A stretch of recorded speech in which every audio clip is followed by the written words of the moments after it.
Hello everyone, welcome back to the channel. मैं हूं आपका दोस्त और होस्ट प्रिंस।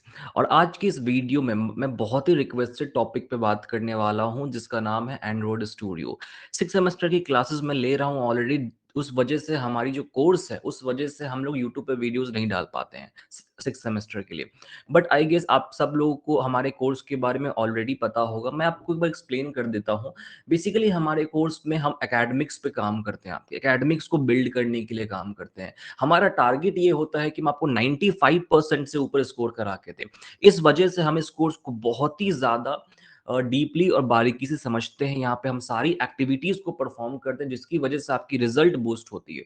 यहाँ पे हम लोग बेसिकली अपने सिलेबस को कम से कम 3 बार रिवाइज करते हैं।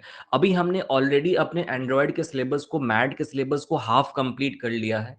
बट जिनकी लेक्चर्स मिस हो गई हैं, सपोज करो कोई बच्चे अभी एडमिशन लेते हैं, तो उनको उसकी रिकॉर्डिंग मिल जाएगी। साथ-साथ में हम लोग उसको रिवाइज करने वाले हैं 3 से 4 दिनों में वापस से, तो आपकी रिवीजन में भी चीज़ें क्लियर हो जाएँगी। कोर्स की बात करते हैं, एमएसबीटी नेक्स्ट आइकॉन कोर्स नाम है यहाँ इस कोर्स का। बेसिकली हम लोग यहाँ पे टारगेट करते हैं आपके एकेडमिक्स डेवलपमेंट पे। महाराष्ट्र में, पूरे महाराष्ट्र में मेरी गारंटी है, कोई भी ऐसा कोर्स है नहीं जो आपको इस प्राइस पे ये सारी एक्टिविटीज़ करा के देता है। ये मैं जो लिंक है कोर्स की मैं डिस्क्रिप्शन में डाल दूँगा। यहाँ पे आपको सारे रिव्यूज़ वगैरह मिल जाएँगे। इस कोर्स के अंदर आपको Monday to Friday live lectures मिलते हैं, सबसे पहली चीज़। लाइव लेक्चर्स में हम लोग इंटरैक्टिव लेक्चर्स करते हैं। हर रोज़ आपके 2 से ढाई घंटे के लेक्चर्स होते हैं, 2 ब्रेक लेके, 1 ब्रेक लेके उसमें, ठीक है? उसके बाद हर एक लेक्चर के बाद आपको नोट्स मिलता है, हर एक लेक्चर के बाद आपको असाइनमेंट्स मिलते हैं।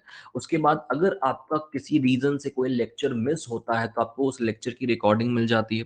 देन थ्योरी बुक सारे मिलेंगे, एमसीक्यू बुक सारे मिलते हैं आपको। ऑनलाइन एग्जाम की तैयारी कराते हैं हम लोग, जैसे मॉक टेस्ट हफ्ते में 4 से 5 मॉक टेस्ट होंगे हर एक सब्जेक्ट के ऊपर।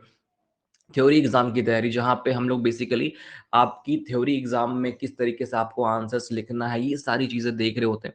इंटरनल एक्सटर्नल प्रैक्टिकल्स की तैयारी कराते हैं क्योंकि ओरल्स में सबसे ज़्यादा नंबर आपके कम हो जाते हैं। संडे को हमारा लाइव डाउट सेशन होता है, माइक्रो प्रोजेक्ट रिपोर्ट्स आपको सारे मिलते हैं और साथ-साथ में लैब मैनुअल सॉल्यूशन। और साथ-साथ में अभी हम लोग एंड्रॉयड पे आपको माइक्रो प्रोजेक्ट बनवा रहे हैं, एक बहुत ही शानदार प्रोजेक्ट जो आप फाइनल ईयर प्रोजेक्ट में भी यूज़ कर सकते हैं। अब आते हैं हम लोग अपने वीडियो पे। एंड्रॉइड स्टूडियो के बारे में बहुत सारी चीज़ें आ रही थी। आज की इस वीडियो में आपको 10 नंबर के क्वेश्चन बताने वाला हूँ। आज की इस वीडियो में जो भी चीज़ें डिस्कस होंगी वो एग्ज़ाम में आपके 110% आएगा और कम से कम 10 नंबर आपको देकर जाएगा। तो वो सारी चीज़ों को हम लोग यहाँ पे देखेंगे। तो बेसिकली एंड्रॉइड की बात करें तो यार एंड्रॉइड एक ऑपरेटिंग सिस्टम है, हम सबको पता है। और एंड्रॉइड स्टूडियो जो है वो भी गूगल का प्रोडक्ट है। आज के टाइम पे एंड्रॉइड जो ऑपरेटिंग सिस्टम गूगल के पास है और एंड्रॉइड स्टूडियो एक आईडी है, बेसिकली एक ऐसा सॉफ्टवेयर है जहाँ पे हम लोग एंड्रॉइड एप्लीकेशन को डेवलप करते हैं। एंड्रॉइड को बनाया गया था बहुत टाइम पहले 2003 में डिजिटल कैमरास के ऑपरेटिंग सिस्टम के लिए, बट विद टाइम इसको स्मार्टफोन में कन्वर्ट किया गया और अभी ये गूगल हैंडल करता है। ओएचए ओपन हैंडसेट एलियांस के थ्रू एंड्रॉइड मार्केट में आया और आज के टाइम पे एंड्रॉइड को गूगल हैंडल करता है बेसिकली। एंड्रॉइड स्टूडियो के साथ साथ और भी आपके पास आईडी होते हैं जहाँ पे आप एंड्रॉइड एप्लीकेशन डेवलप कर सकते हो, बट एमएसबीटी में आपको एंड्रॉइड स्टूडियो पढ़ना है जावा लैंग्वेज के साथ। यहाँ पे जो हम लोग लैंग्वेज सेलेक्ट करते हैं वो जावा सेलेक्ट करते हैं। सबसे पहले हम लोग आते हैं अपने नए प्रोजेक्ट क्रिएट करने के ऊपर। जब आपको एक नया प्रोजेक्ट क्रिएट करना होता है तो सबसे पहले आपको फाइल पे आना है। फाइल पे आने के बाद आपको न्यू पे क्लिक करना है और न्यू प्रोजेक्ट पे जाना है। यहाँ पे आपके पास बहुत सारे टेम्पलेट्स बने बनाए मिल जाते हैं। टेम्पलेट्स का मतलब ये होता है कि पहले से कुछ चीज़ें बनी बनाई आपको मिलती हैं। बट एज अ बिगिनर मेरी ये सजेशन होती है कि आप स्क्रैच से स्टार्ट करें, आप एम्प्टी से स्टार्ट करें। सबसे पहले हम एम्प्टी एक्टिविटी को सिलेक्ट करेंगे, नेक्स्ट पे क्लिक करते हैं। यहाँ पे आपको अपने एप्लीकेशन का नाम डालना होता है। सपोज़ करो मैंने यहाँ पे डाला यूईएफ डेमो ऐप। मैंने आप नाम डाल दिया यहाँ पे। इस नाम का जो पैकेज है वो ऑटोमेटिक क्रिएट होके आ जाता है यहाँ पे। उसके बाद जो लोकेशन है मेरा कि मेरा ऐप कहाँ पे सेव होगा आपके सिस्टम में वो आ गया यहाँ पे। उसके बाद लैंग्वेज, आप कौन-सा लैंग्वेज यहाँ पे सिलेक्ट करना चाहते हो। मैंने सिलेक्ट किया यहाँ पे जावा और कोटलिन 2 ऑप्शंस है आपके पास। मैं सिलेक्ट करूँगा जावा। उसके बाद मिनिमम एसडीके। एसडीके का मतलब होता है सॉफ्टवेयर डेवलपमेंट किट। आप एंड्रॉयड की कौन-सी वर्ज़न पे काम कर रहे हो? हमें एक बेस्ट प्रैक्टिस के लिए हमें 7-8 वर्ज़न्स पे काम करना चाहिए ताकि जो ऐप हम बनाएँ, वो हर एक फ़ोन में चले, अच्छे से चले। उसके बाद आपको सिंपली फिनिश पे क्लिक करना है। जैसे ही आप फिनिश पे क्लिक करोगे, एक नया प्रोजेक्ट बन के तैयार हो जाता है। हम लोग वापस एक पुराने वाले प्रोजेक्ट को हटा देते हैं यहाँ से, ठीक है? ये हमारा प्रोजेक्ट अभी बन के रेडी हो रहा है, थोड़ा टाइम लगता है इसको प्रोजेक्ट को क्रिएट होने के लिए। अभी हमारा प्रोजेक्ट क्रिएट हो चुका है। सबसे पहली क्वेश्चन ये आती है, इसमें एक्टिविटी क्या होती है? आपसे एग्जाम में क्वेश्चंस, ओरल्स में क्वेश्चन पूछे जाते हैं। Activity is same as web pages. जैसे हमारी वेबसाइट अगर आप ओपन करते हो तो यहाँ पे आपको बहुत सारे वेब पेज दिखते हैं। जैसे आप मैं यहाँ पे आऊंगा, मैं placement guide, our courses, mock test पे मैं क्लिक करूंगा तो एक नई पेज खुल के आती है। इसको हम लोग वेब पेज बोलते हैं। वैसे ही सेम हमारे एंड्रॉइड स्टूडियो में हम पेजेस को बोलते हैं एक्टिविटी। हम लोग डिफरेंट पेजेस को बनाते हैं, देन डिफरेंट पेजेस को हम लोग एक्टिविटी यहाँ पे बोलते हैं कि हमने डिफरेंट एक्टिविटीज को बनाया है। हर एक एक्टिविटी में आपके दो तरीके की फाइल होती है, मतलब हर एक पेज के लिए आपको दो तरीके की कोडिंग करनी पड़ती है। पहली कोडिंग फ्रंट एंड की, दूसरी कोडिंग बैक एंड की। जो फ्रंट एंड की कोडिंग होती है एक्सएमएल फाइल में होती है। आपको यहाँ पे एक्सएमएल फाइल दिख रहा है डॉट एक्सएमएल, ये होती है हमारी फ्रंट एंड की कोडिंग। और मेन एक्टिविटी डॉट जावा, मेन एक्टिविटी हमारे फाइल का नाम है, हमारे जो हमारी जो पेज है उसका नाम है। और डॉट जावा मतलब हम जावा में इसको कोडिंग करने वाले हैं। एक्सएमएल फाइल में हम अपने सारे यूजर इंटरफेस को लिखते हैं, मतलब जो हमारा यूआई है, किस तरीके से यूआई हमारा बन के आएगा, वो सारी चीज़ हम यहाँ मेंशन करते हैं। और जावा फाइल में हम अपने सारे ऑपरेशंस को करते हैं। अगर जो भी आप एक्सएमएल फाइल यूजर इंटरफेस बना रहे हो, उसकी कॉरस्पॉन्डिंग जो भी आपको लॉजिक लिखना, ऑपरेशन परफॉर्म करना, वो आप जावा फाइल में करते हो, ठीक है।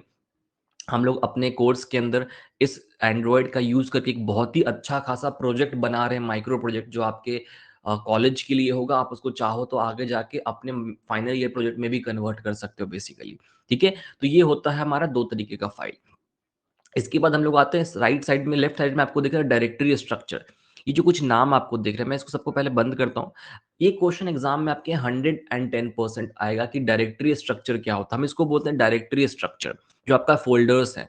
मैनिफेस्ट फाइल, सबसे पहला फाइल होता है हमारा मैनिफेस्ट फाइल। मैनिफेस्ट फाइल के अंदर आएंगे हम लोग तो Android manifest dot XML file आपको दिखता है। ये जो फाइल हमारी होती है, ये इंटरमीडिएटर की तरह काम करती है। इंटरमीडिएटर का मतलब क्या होता है, कई बार हम ऑपरेटिंग सिस्टम में हमने ये पढ़ा था कि अगर आपको कुछ हार्डवेयर एक्सेस करना है तो आपको ऑपरेटिंग सिस्टम का हेल्प लेना पड़ता है। तो जैसे हमें ब्लूटूथ एक्सेस करना है अपने ऐप के अंदर, तो आपका ऐप जो है, एंड्रॉइड एप्लीकेशन है, वो कैपेबल नहीं होगा डायरेक्ट ब्लूटूथ को ऑन करने के लिए। हमारे एंड्रॉइड एप्लीकेशन को पहले ऑपरेटिंग सिस्टम का हेल्प लेना पड़ेगा। और जो इंटरमीडिएटर के काम करता है वो होता है हमारा मैनिफेस्ट फाइल। अगर आपको अपने ऑपरेटिंग सिस्टम से कुछ कम्युनिकेशन को स्टैब्लिश करना है, अगर आप चाहते हैं कि हमारा जो एंड्रॉइड एप्लीकेशन है और ऑपरेटिंग सिस्टम के बीच में एक लिंक बन जाए, तो वो लिंक हम लोग यहाँ से क्रिएट करते हैं मैनिफेस्ट फाइल से। इसको हम लोग इंटरमीडिएटर फाइल भी बोलते हैं। जैसे आपको अगर यहाँ पे कोई परमिशन देना है कि मेरे एंड्रॉइड एप्लीकेशन में मेरे को ब्लूटूथ यूज करना, तो मैं यहाँ पे परमिशन दे दूंगा। देखो, इस लाइन के बाद अभी जो मेरा एंड्रॉइड एप्लीकेशन है ये ब्लूटूथ यूज कर सकता है, ठीक है। मैनिफेस्ट फाइल में हमारे सारे परमिशंस वगैरह मौजूद होते हैं, ओके। उसके बाद आता है जावा फाइल। जावा पे आप क्लिक करते हैं तो आपको सबसे पहला पैकेज आता है आपका नाम com.example.uf डेमो ऐप। उसके बाद ये जो दो फाइल्स और बनते हैं, इसको हमें यूज नहीं करना होता। ये हमारी टेस्टिंग फाइल जो ऑटोमेटिकली जावा हमें एंड्रॉइड स्टूडियो क्रिएट करके देता है। बट आप यहाँ पे आओगे सबसे ऊपर वाले फाइल में, तो आप ओपन करोगे तो यहाँ पे आपको दिख रहा है मेन एक्टिविटी डॉट जावा। मेन एक्टिविटी डॉट जावा का मतलब क्या होता है, यहाँ पे मेन एक्टिविटी डॉट जावा के अंदर आपके सारे जावा फाइल्स यहाँ पे मौजूद होते हैं। जावा फाइल्स का मतलब ये होता है कि यहाँ पे आपके सारे लॉजिकल पार्ट होंगे, ऑपरेशंस। आप एक यूजर इंटरफेस बना रहे हैं, यूजर इंटरफेस के अंदर आप जो भी फाइल्स आपने डिक्लेयर करी है, यूजर इंटरफेस में जो भी आपने कंपोनेंट्स डिक्लेयर किया है, वो सारे कंपोनेंट्स आप जावा फाइल में एक्सेस करते हो। ये अगर आपने सपोज करो दो एक्टिविटी और बना दी, अपने एंड्रॉइड ऐप में दो पेज और बनाए, तीन पेज और बनाए, तो वो सारे पेजेस, जितने भी आप पेजेस बना रहे हो, वो सारे पेजेस की जो जावा फाइल है वो इस जावा फोल्डर में होगी। और उसके बाद जितनी भी उस फाइल की रिसोर्स फाइल होगी, मतलब उसकी लेआउट जो फाइल होगी, वो हमारे लेआउट में मौजूद होगी, ठीक है। लेआउट पे आने से पहले हम लोग ड्रॉयबल पे चलते हैं। रिसोर्स के अंदर आएंगे ड्रॉयबल फाइल पे। ड्रॉयबल फाइल के अंदर आपके सारे फोटोज मौजूद होते हैं, फोटोज एंड वीडियोज वगैरह। लेआउट के अंदर आपके सारे एक्सएमएल फाइल होते हैं जो मैंने आपको पहले बताया। और उसके बाद मिप मैप, जहाँ पे आपके लॉन्चर्स होते हैं। जैसे लॉन्चर का मतलब ये होता है कि जैसे आप व्हाट्सएप ओपन करते हो तो आइकन दिखता है व्हाट्सएप का, वो यहाँ पे होता है। वैल्यूज के अंदर हमारे सारे कलर्स और स्ट्रिंग्स होते हैं। सपोज करो आपको एंड्रॉइड ऐप में कोई कलर यूज करना है, जैसे ये कलर्स, बहुत सारे कलर्स यहाँ पे मिल जाएंगे आपको। यहाँ पे स्ट्रिंग्स मिल जाएंगे, आप अपने कलर खुद के भी कलर डिक्लेयर कर सकते हो। यहाँ पे सपोज करो मैंने यहाँ पे होम पेज के लिए मैं चाहता हूँ कि एक कलर को मैं बार बार यूज करूंगा, बटन का कलर है वो, ठीक है। तो मैं यहाँ पे कलर का नाम डाल दूंगा बटन कलर। मैं यहाँ पे डाल दूंगा बटन कलर, ठीक है। और मैं यहाँ पे कलर को डिक्लेयर कर दूंगा, हैश लगा के कुछ भी कोड डाल दो, आप कलर आ जाएगा आपके पास, ठीक है। यहाँ पे मेरे पास एक कलर आ जाएगा यहाँ पे बन के। अगर ये कोड गलत होगा तो ये कलर हमारे पास नहीं आएगा। यहाँ पे आप कुछ भी कोड, जैसे मैंने यही कोड कॉपी कर लिया, ये वाला कोड मैं यहाँ से डाल दूंगा और मैं सिंपली क्या करता हूँ, यहाँ पे पेस्ट करता हूँ। और उसके बाद आप देखो यहाँ पे जाएँगे, यहाँ से हम लोग कलर अपना सेलेक्ट कर सकते हैं। कस्टम पे जाएँगे, कुछ भी कलर आप डाल सकते हो। मतलब मैंने ग्रीन सेलेक्ट कर लिया, ठीक है? तो ये ऐसे कलर आप चूज़ कर सकते हो। उसके बाद लास्ट में हमारा ग्रेडल स्क्रिप्ट आता है। ग्रेडल स्क्रिप्ट का मतलब ये होता है, 2 तरीके की ग्रेडल फाइल होती है हमारे पास। एक होता है बिल्ड ग्रेडल प्रोजेक्ट लेवल का, एक होता है बिल्ड लेवल, ऐप लेवल का। तो बेसिकली ग्रेडल स्क्रिप्ट्स जो होते हैं, जहाँ पे अगर हम थर्ड पार्टी कोई चीज़ यूज़ कर रहे हैं, कोई इंटीग्रेशन यूज़ कर रहे हैं, तो उसकी जो डिपेंडेंसीज़ होती है, वो यहाँ ऐड होती है। सपोज़ करो हमें गूगल फायरबेस का डेटाबेस यूज़ करना, तो गूगल फायरबेस को एक्सेस करने के लिए अपने एंड्रॉइड एप्लीकेशन में आपको उसकी डिपेंडेंसीज़ को ऐड करना पड़ेगा। वो सारी डिपेंडेंसीज़ हम लोग यहाँ पे ऐड करते हैं। तो ये होता है डायरेक्टरी स्ट्रक्चर। आई होप आपको समझ में आया होगा। आई नो यूट्यूब पे थोड़ी चीज़ें फ़ास्ट होती हैं। मैं बस इस वीडियो में आपको एंड्रॉइड स्टूडियो से अवेयर कराने आया हूँ कि किस तरीके से एंड्रॉइड स्टूडियो पे हम लोग काम करते हैं। मैं आपको एक छोटा-सा कोड करके बताऊँगा कि किस तरीके से हम लोग काम करते हैं एंड्रॉइड स्टूडियो पे, ठीक है? सबसे पहले हम लोग स्प्लिट पे क्लिक करेंगे और यहाँ पे देखो आपका यूज़र इंटरफेस दिखेगा कि आप क्या कोडिंग करने वाले हो। बहुत लोग एंड्रॉइड स्टूडियो पे ड्रैग एंड ड्रॉप करके भी काम करते हैं, बट मैं ड्रैग एंड ड्रॉप करके काम नहीं करता हूँ, क्योंकि जब तक आप हाथ से कोडिंग खुद से लिखोगे नहीं, तब तक आप कोडिंग कभी प्रैक्टिस नहीं कर पाओगे। तो हैंड्स ऑन कोडिंग बहुत ज़रूरी होता है। जैसे मैं अपने सबसे पहले लेआउट को चेंज करता हूँ। अब आपको लेआउट समझ में नहीं आ रहा होगा कि लेआउट को हमने क्यों चेंज किया, क्या चेंज किया, क्योंकि मैं यहाँ पे आपको बता नहीं सकता इतनी पूरी चीज़ें। इसलिए मैं बस आपको कोडिंग करके दिखा रहा हूँ कि किस तरीके से यहाँ पे कोडिंग की जाती है। मैंने ओरिएंटेशन सेलेक्ट किया वर्टिकल, ठीक है? ये सब हमने अपने कोर्सेज़ में बहुत ही डिटेल्ड में देखा है और एक-एक चीज़ को समझा है।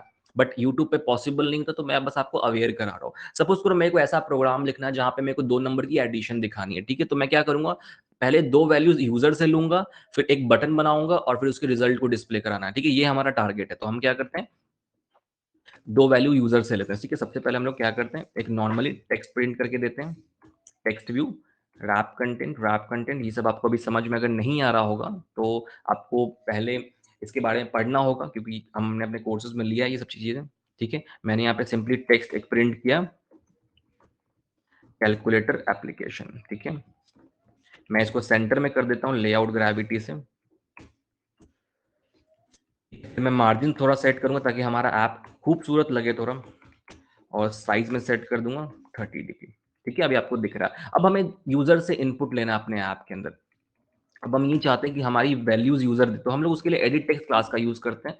हम यहाँ पे लेंगे match parent, wrap content, close करेंगे टैग को, उसके बाद हम लोग यहाँ पे देंगे सबसे पहले आईडी। आईडी में num1 देंगे, मार्जिन सेट करेंगे, मार्जिन हम लोग सेट कर देंगे 30 डीपी का, ठीक है? यहाँ पे हम लोग हिंट देंगे, enter number 1, enter first number, ठीक है? ऐसे लिखते हैं हम लोग, एंटर फर्स्ट नंबर, ठीक है? ये हमने एक एडिट टेक्स्ट बना लिया। अब सेम हम लोग दूसरा नंबर के लिए दूसरे एडिट टेक्स्ट को बनाएँगे, ठीक है? ठीक है, हमने दूसरा एडिट टेक्स्ट बना लिया यहाँ पे सेम नंबर का, ठीक है? हम लोग यहाँ पे आईडी चेंज कर देंगे, क्योंकि आईडी आप सेम नहीं रख सकते, ठीक है? और हम लोग यहाँ पे लिख देंगे एंटर सेकंड नंबर। अब हमें क्या चाहिए? अब हमें चाहिए बटन। अब आपको लग रहा होगा यार इतनी फास्ट मैं क्यों कर रहा हूँ कोडिंग? क्योंकि यार यहाँ पे टाइम हमारे पास लिमिटेड है। आप प्रैक्टिस करोगे, आप भी ऐसे कोडिंग करने लगोगे, इससे बहुत ज़्यादा एडवांस लेवल पे हम कोडिंग करते हैं अपने कोर्स के अंदर, ठीक है? एक बटन बनाता हूँ मैं, बटन बनाया मैं, रैप कंटेंट लिया मैं, यहाँ पे बटन का टेक्स्ट सेट करूँगा सबसे पहले। ऐड मैंने कर दिया, आईडी सेट किया मैंने, ऐड बटन सेट कर दिया आईडी, मार्जिन सेट कर दिया मैंने, ओटीडीपी, पैडिंग सेट कर दिया मैंने, ओटीडीपी, ठीक है? मैंने 2 नंबर्स बना लिए। अब इस नंबर इन दोनों नंबर के सम को मैं दिखाऊँगा कहाँ पे? तो हम मेरे को एक टेक्स्ट चाहिए होगा जहाँ पे मैं इसके रिज़ल्ट को दिखाऊँ, उसको मैं एम्प्टी छोड़ दूँगा, ठीक है? तो मैंने रैप कंटेंट दिया, रैप कंटेंट लिया, मैं यहाँ पे क्या करूँगा, लेआउट ग्रेविटी लूँगा,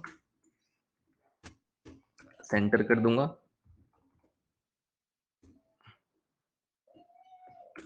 ये मार्जिन हमें लेने की ज़रूरत नहीं है, क्योंकि ऑलरेडी मार्जिन हमने लिया था, साइज़ को सेट कर दूँगा 30 डीपी, ठीक है? अब मैं यहाँ पे इसकी आईडी भी सेट कर दूँ, क्योंकि हमें इसी पे अपने रिज़ल्ट को डिस्प्ले कराना है। आईडी मैंने सेट कर दिया रिज़ल्ट, टेक्स्ट मैं कर दूँगा एम्प्टी, छोड़ दूँगा टेक्स्ट को, ठीक है? हमारा हमारा ये यूज़र इंटरफ़ेस का काम हो चुका है, अब हम लोग जावा फ़ाइल में आएँगे। एक चीज़ हमेशा याद रखो, जो भी आप यूज़र इंटरफ़ेस में बना रहे हो, उन सबको हमें जावा फ़ाइल में उसका ऑब्जेक्ट बना के एक्सेस करना पड़ता है। तो हमने अपने यूज़र इंटरफ़ेस में 2 एडिट टेक्स्ट में जहाँ पे 2 यूज़र से इनपुट ले रहे, तो उसके हम ऑब्जेक्ट को यहाँ पे बनाएँगे। num1, num2 हमने नाम रख दिया, ठीक है? उसके बाद हमने एक टेक्स्ट व्यू लिया है, तो टेक्स्ट व्यू हम लोग लेंगे, रिज़ल्ट नाम रख दिया, हमने इसका ऑब्जेक्ट बना दिया, और उसके बाद हम लोग लेंगे एक बटन, बटन क्लास का ऑब्जेक्ट बनाएँगे, add button.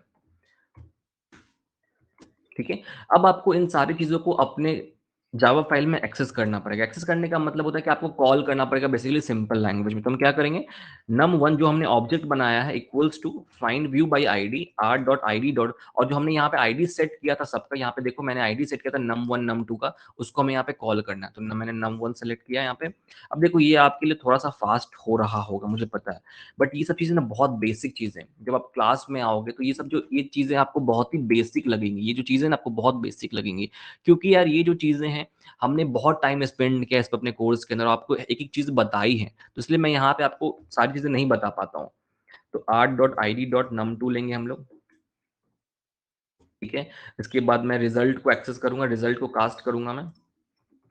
Find view by ID r.id.result, उसके बाद मैं टेक्स्ट व्यू को करूँगा, सॉरी बटन को करूँगा, ऐड बटन को equals to find view by ID r.id.r.id. Add button. अब हमें क्या करना है, अब हम चाहते हैं कि अगर कोई क्लिक करे उस पे तो हमें रिजल्ट सामने, तो हम लोग इस बटन पे कोड लिखेंगे, जो बटन हमारा है इस पे हम लोग कोड लिखेंगे। तो हम लोग बटन पे एक क्लिक लिसनर लगाएंगे, set on click listener, new new view on click, इसके अंदर हम लोग कोड लिखेंगे। अब हमें दो वैल्यूज चाहिए। अब हमें एक चीज पता है कि जो भी हम इसमें इसमें वैल्यूज को डालते हैं यहाँ पे, ये स्ट्रिंग में होता है, तो हमें सबसे पहले इसको कन्वर्ट करना पड़ेगा इंटीजर में। तो इंटीजर ए लेंगे, जैसे नॉर्मल जावा का कोड होता है, इंटीजर डॉट पार्स इंट, और हमें वैल्यू कहाँ से उठानी है, num1 से उठानी। तो num1 dot get text dot to string, same दूसरा वेरिएबल लेंगे integer b equals to integer dot parse int num2 dot get text dot to string. उसके बाद हम लोग इसको सेव कर देंगे, सिंपली ऐड कर देंगे, ठीक है। उसके बाद हम लोग उसको डिस्प्ले करेंगे। डिस्प्ले आपको कहाँ कराना है, रिजल्ट वाले टेक्स्ट व्यू पे। तो हम लोग सिंपली क्या करेंगे यहाँ पे, result, sorry, yes, result dot set text set text, किसको टेस्ट कर, यहाँ पे सेट करना है, सी को सेट करना है हमें, ठीक है। तो हम लोग नॉर्मली क्या करेंगे,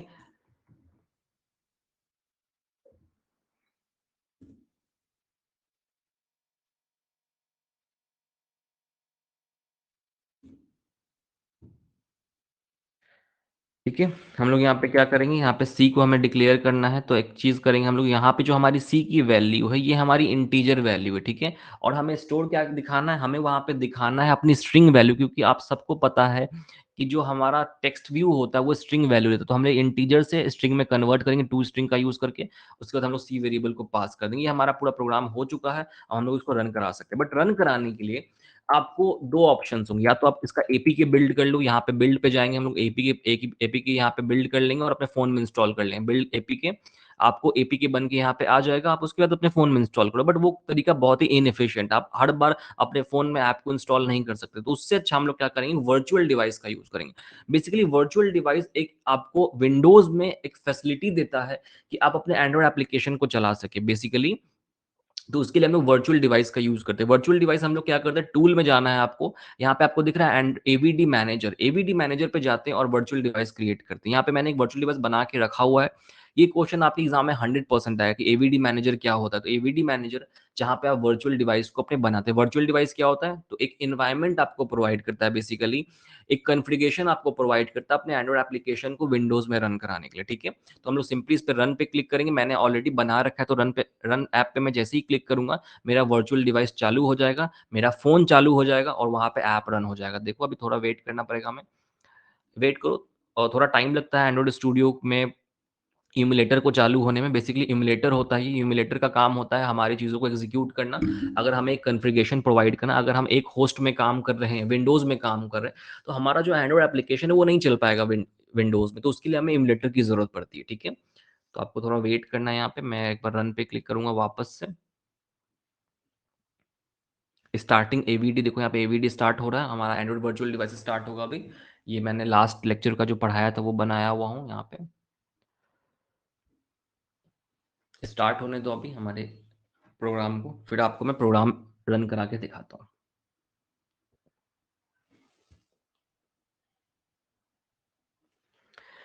बेसिकली यूट्यूब पे चीज़ें बहुत लिमिटेड होती हैं, बट अगर आपको अच्छा स्कोर करना है, देखो एंड्रॉयड बहुत ही कॉम्प्लिकेटेड पेपर है, ठीक है। एंड्रॉयड आसान पेपर नहीं, बहुत कॉम्प्लिकेटेड है। तो अगर आपको एंड्रॉयड में अच्छा करना है, अच्छा स्कोर करना है, तो आप कोर्सेज़ जॉइन कर सकते हो। एंड्रॉयड मेरा फ़ेवरेट सब्जेक्ट है, तो मैं आपको काफ़ी शिद्दत से पढ़ाता हूँ। यहाँ पे बहुत एक्स्ट्रा चीज़ें हम लोग करते हैं, जैसे जो आपके सिलेबस में नहीं पढ़ना है, वो भी हम लोग यहाँ बनाते हैं, ताकि आपको प्रोजेक्ट प्रोजेक्ट बनाने में हेल्प हो, ताकि आप एक अच्छा प्रोजेक्ट क्रिएट कर सको, ठीक है? यहाँ पे इम्यूलेटर में कुछ प्रॉब्लम आ रहा है, मैं क्या करता हूँ, एक बार इसको कट करता हूँ, इसको मैं कट करता हूँ और एक नया इम्यूलेटर क्रिएट करता हूँ, ताकि आप भी सीख जाओ। टूल्स पे जाएँगे, एवीडी मैनेजर पे क्लिक करेंगे, इस इम्यूलेटर को मैं सबसे पहले डिलीट करता हूँ यहाँ से, डिलीट मैंने कर दिया इसको।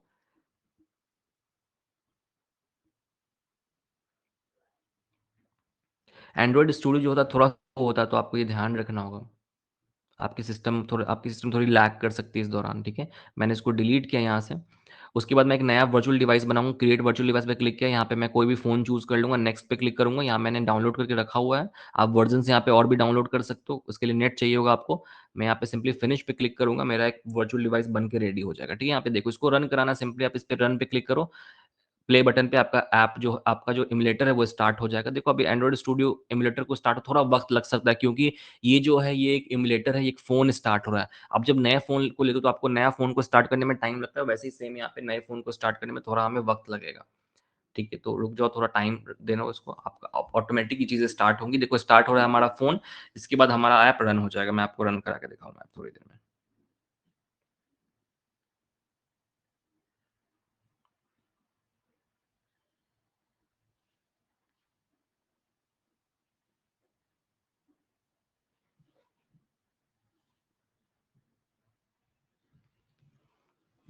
वेट करो, ये हमारा एंड्रॉइड जो फ़ोन है वो स्टार्ट हो रहा है।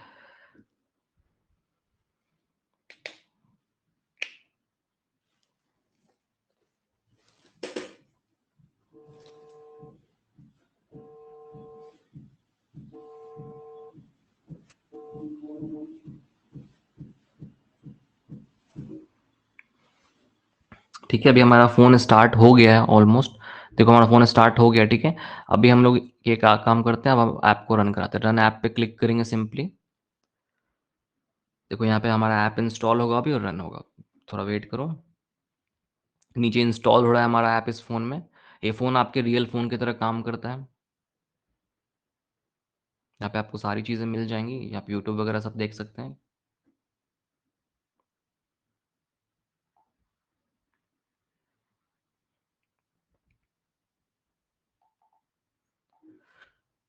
देखो हमारा ऐप अब हो चुका है, लॉन्च भी हुआ था। मैं यहाँ पे क्लिक करता हूँ, डेमो ऐप पे क्लिक करूँगा मैं। देखो मेरा ऐप लॉन्च हो चुका है यहाँ पे। मैं फर्स्ट नंबर डालूँगा यहाँ पे, 23 मैंने डाला, सपोज़ करो मैंने डाला 23, 233 आ गया यहाँ पे, 432 डाला मैंने यहाँ पे। मैं ऐड पे क्लिक करूँगा तो यहाँ पे रिज़ल्ट आ गया। दिख रहा है सबको? तो हम कितनी आसानी से 10 मिनट के अंदर में एक एंड्रॉइड एप्लीकेशन हमने बना लिया। इससे बहुत एडवांस एप्लीकेशन हम लोग बनाते हैं अपने कोर्स के अंदर, अपने प्रोजेक्ट बनाते हैं, बहुत सारी एक्साइटिंग चीज़ें करते हैं। यहाँ पे लॉगिन, साइन अप सब कुछ करते हैं। अगर आपको ये सब चीज़ें सीखनी है, एमएसबीटी डिप्लोमा के हर एक सब्जेक्ट को सीखना है, अगर आप चाहते हैं कि मेरे को हर एक सब्जेक्ट में बहुत ही अच्छा स्कोर करना है, तो आप हमारा कोर्स जॉइन कर सकते हैं। मैंने आपको ऑलरेडी डिटेल्स बता दिया। यहाँ पे मैं ये जो लिंक है मैं आपके डिस्क्रिप्शन में डाल दूँगा। साथ-साथ में आप सीधा मुझे कॉल करके कितनी भी क्लैरिटी, कितने भी क्वेश्चंस पूछ सकते हो, जो भी क्लैरिटी चाहिए आपको अपने एग्ज़ाम कोर्स के लिए, और साथ-साथ में आप अपने डिटेल्स मुझे व्हाट्सएप पे भेज के एनरोल करा सकते हो। Thank you so much for watching this video. Have a good day.